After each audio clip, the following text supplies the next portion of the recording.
and welcome to Sports Planet, your one-stop shop for all that's happening in the world of sport. I'm Mihir. Cricket, hockey, tennis, football, Olympics, all this on our weekending show today. So get ready for a sports overdose and let's get going with the headlines. The Delhi Daredevils get ready for a knockout clash with the Mumbai Indians. While Ricky Ponting nears Sachin Tendulkar's Test century record. Leander Pace appeals to Bhupati for their pairing for the sake of the country. And in Kolkata, Bayern Munich gets ready to face off with Mohun Bagan.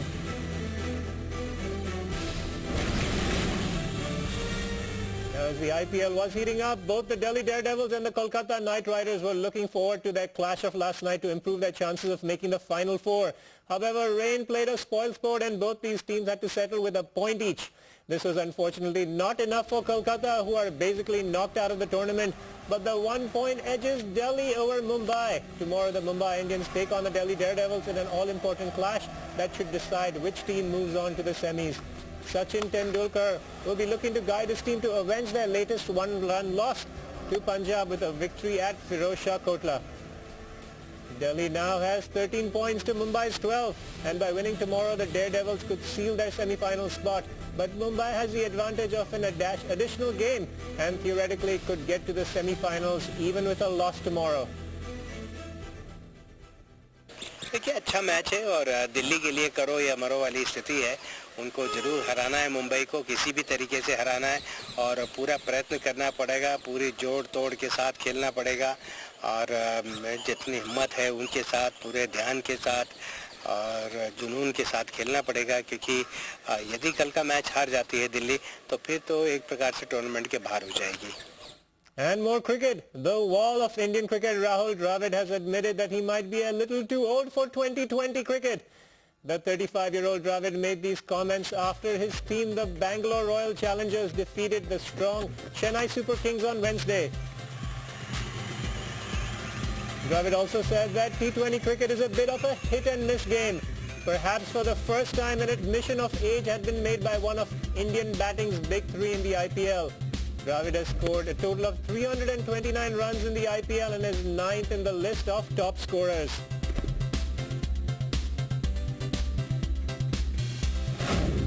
And Australian cricket experiences another controversy, this time related to a baggy green cap. Current and former Aussie skippers Ricky Ponting and Ian Chappell have got into an argument about its importance. Punter described the green cap as a precious, cherished and valued item, while Chappell discounts a baggy green, saying it has been overly glorified and calls it a $5 piece of cloth.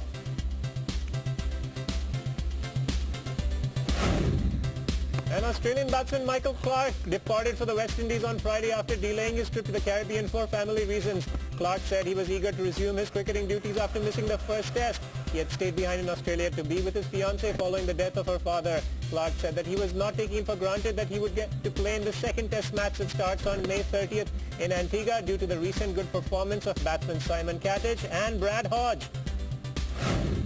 And speaking of recalls, Andre Nel has been brought back into South Africa's test squad for their 4-match series against England. The selectors have announced a 15-man squad with Nel being the only addition to the group and recently toured India. The South African selectors mentioned that the English tour could be long and taxing on bowlers due to the back-to-back test matches, and so it was important to slot in an extra bowler. Moreover, Dale Steyn too will need to be rested.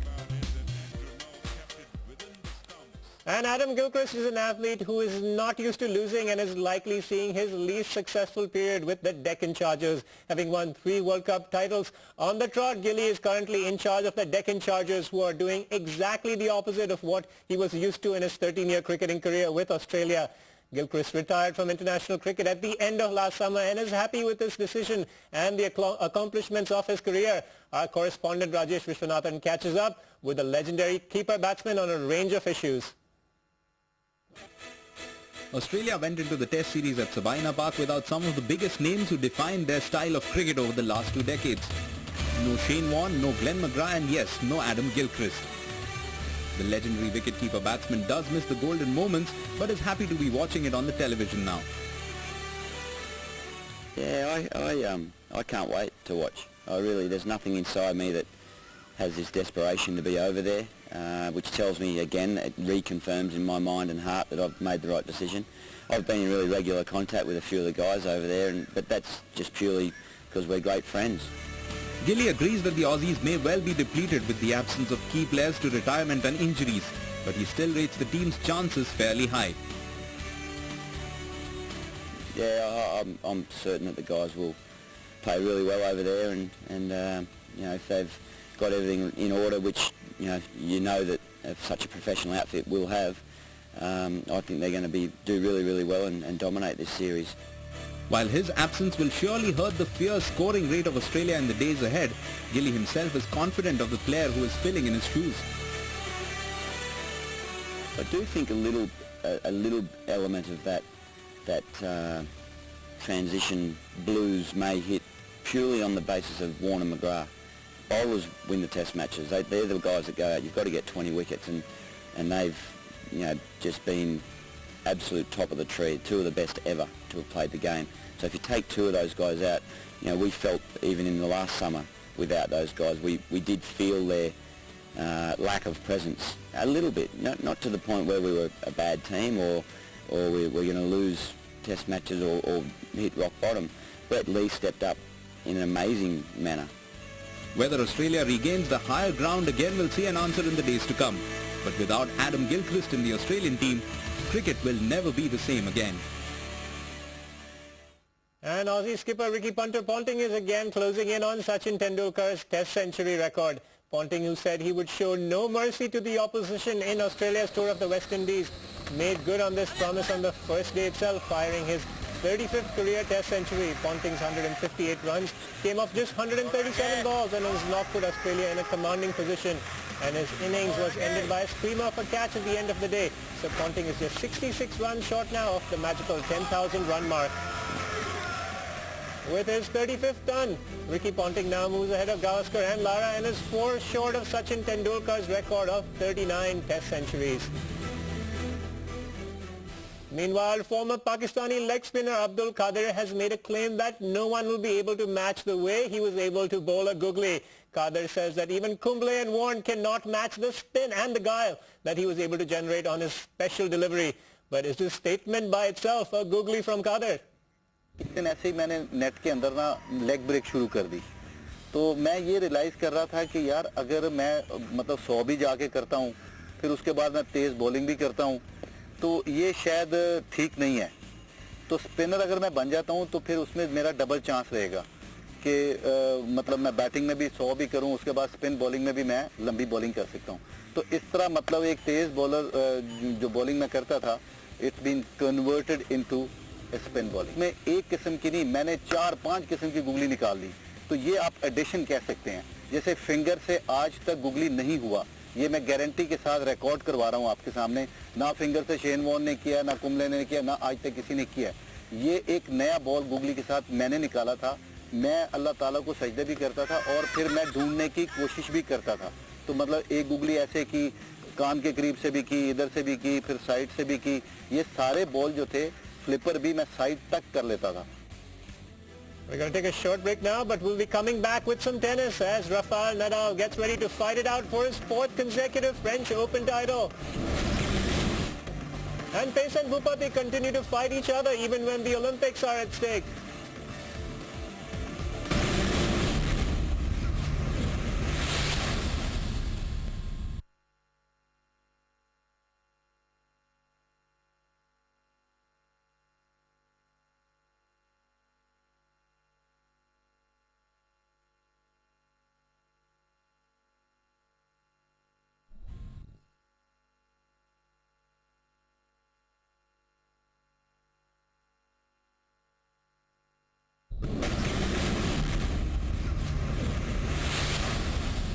Hello and welcome back to Sports Planet. I'm Mihir.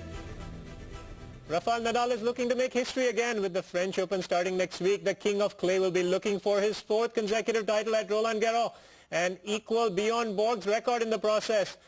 Nadal had an astonishingly strong record on the red dirt where he has lost just twice in the past 2 years. But with world number 1 Roger Federer focusing his genius game on attaining that one Grand Slam that has eluded him to date, and Novak Djokovic looking hungry to bag his first French title, Rafa will face a tough challenge ahead. Rafael Nadal is at the threshold of making history again. With the French Open starting next week, the King of Clay will be aiming to get his 4th successive title at Roland Garros. Nadal has an impeccable record on the red dirt where he's lost just 2 matches in the past 2 years. With a breakthrough win over Roger Federer at the ATP Masters Series in Hamburg, Rafa believes that the conquest for the French Open crown will be an altogether different kettle of fish. Everything is different in Roland Garros. It's a different tournament, so it's difficult to compare both tournaments. No? So right now we're just happy for one in a very good tournament like Hamburg, important tournament. And right now I am here. I won the last 3 times, but everything is tough, and every year is very difficult, and just try my best. The clay court season this year has been a mixed bag for the Spaniard. Rafa started the season in his usual style, beating Roger Federer to take the Monte Carlo Masters. Then at Barcelona, Nadal overcame David Ferrer to lift the title. But it was at Rome that Rafa made an early exit because of an injury. 3 days remaining, but I hope everything gonna be fine for Monday. Amazingly, Nadal has never been taken past 4 sets at the French Open. He has also won all 3 of his Roland Garros finals in 4 sets. Important thing is when I play 5 win. It's not only play 4, because if you play Florida and you lose, or you play 3 and you lose, it's not very well. The stage is now set and the battle lines have been drawn. And 1 billion Rafa fans the world over will be on the edge of their seats with just one cry on their lips. Vamo, Rafa. And in Indian tennis, the Pace-Bhupati feud continues. The duo is considered one of the best bet for an Indian medal at the Beijing Olympics, but these two may not be a duo at all in the future. A couple of days ago, Bhupati stated that he did not want to partner Pace in Beijing due to a lack of communication and preparation. His preferred partner for the Olympics is Rohan Bopanna. However, the All India Tennis Association and Indian Olympic Committee are retaining their strong stand that Mahesh's partner will be Leander only. Now, Pace has appealed to Bhupati that he should reconsider his decision for the best of the country. Leander urges Bhupati to think hard and think clear about this decision. He feels Mahesh should change his decision as there is no doubt about which is the best doubles team in the country. Playing for the country, according to Pace, is bigger than 2 individuals. It remains to be seen how this saga gets resolved in the coming days. And in today's Sports Scan, we bring you a smattering of stories from around the world. Lewis Hamilton looks strong for the Monaco Grand Prix. A gymnast defies her age in her quest for Olympic glory. London is looking good for the next Olympics, and women's hockey clashes in the Champions Trophy see some upsets. The Monaco Grand Prix once again looks set to be dominated by McLaren as Lewis Hamilton dished out the fastest lap in Thursday's practice. The 23-year-old Briton was followed by Nico Rosberg of Williams, while Ferrari's world champion Kimi Raikkonen and his teammate Felipe Massa occupied the 3rd and the 4th spot. In Germany, Uzbek-born gymnast Oksana Chusovitina is busy training hard for the Olympics. In April, she became the oldest woman to win a major gymnastics title by claiming the vault gold medal at the Women's European Championships. The 32-year-old showed that her gymnast career is not over by the time they reach 20.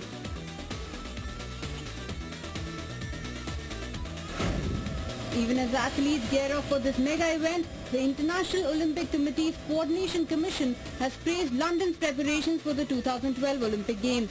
British Prime Minister Gordon Brown also visited the site on Thursday, while the organizers had claimed that their stadium plans are 3 months ahead of schedule. Meanwhile, in the Women's Champions Trophy, a day after suffering a shock defeat against Japan, the Netherlands were again beaten 2-0 by Argentina. Whereas host Germany also got the better of China by the same margin. Argentina have now moved to the top of the table, followed by Germany and the Netherlands. Time for a second break today, but stay with us as when we're back.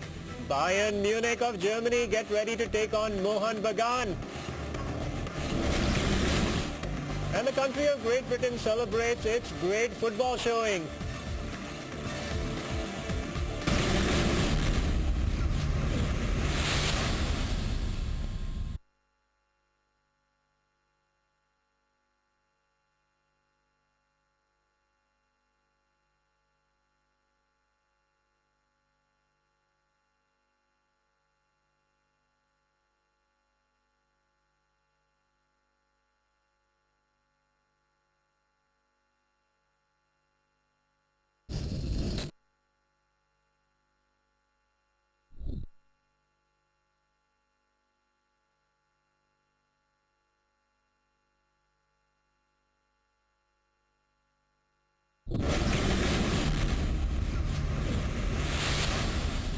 Welcome back to this final segment of Sports Planet. I'm Mihir. And we move on to football. The city of Kolkata is getting ready for some high-quality international level soccer. The city's popular team Mohun Bagan will take on Germany's league champions Bayern Munich in a friendly match on the 27th of this month. Although India's star player Baichung Bhutia will not be available for this match, the Mohun Bagan team is training hard to rise up to this challenge. Let's take a look. These are the faces who soon will be a part of the Indian football history. Date is 27th May. Mohun Bagan faces the German giants Bayern Munich. This will be former German captain Oliver Kahn's last competitive match. With Karim Ben Sharifa due to join the team on the 1st of June, assistant coach Satyajit Chatterjee is in command for Bagan. What's going on? We'll try. How far we'll try, I don't know. But if boys are ready to play and if everything is all right, I hope we're expecting and that we'll get a good result.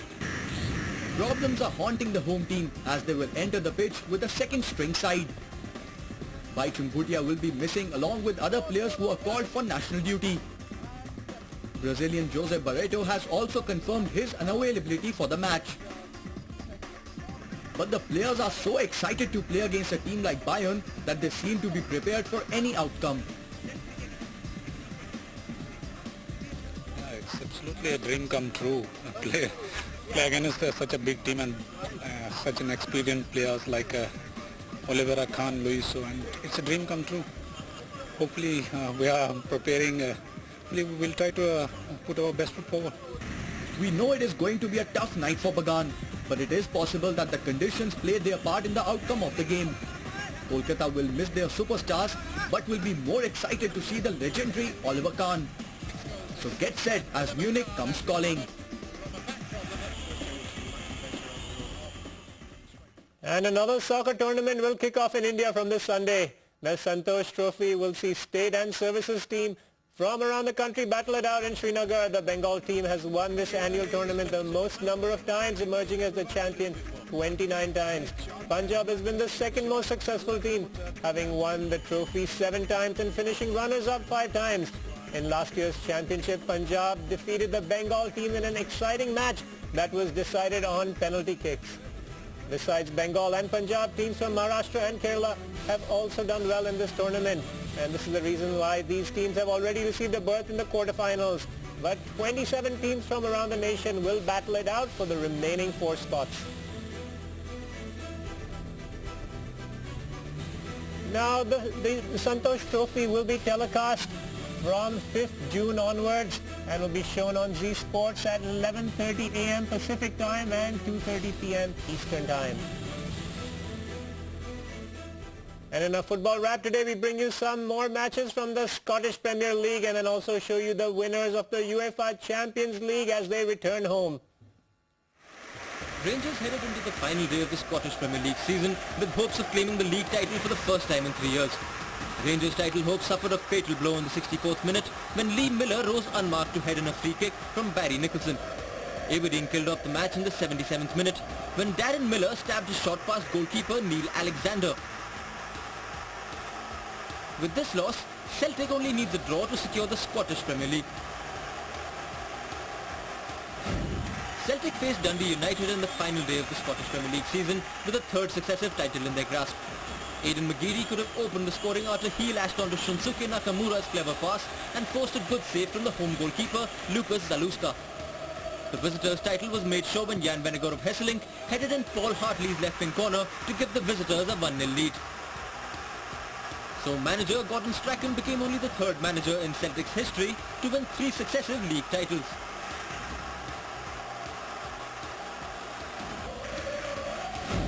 The victorious Manchester United team returned home after their thrilling victory over English rivals Chelsea in Wednesday's UEFA Champions League final. After 400 people were gathered at Manchester Airport for the 9:30 EBA World flight that carried the team from the Russian capital Moscow.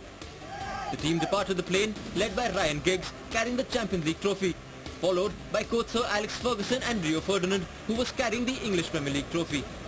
The Red Devils were denied a parade in their hometown after the unsavoury incidents that took place during the UEFA Cup finals.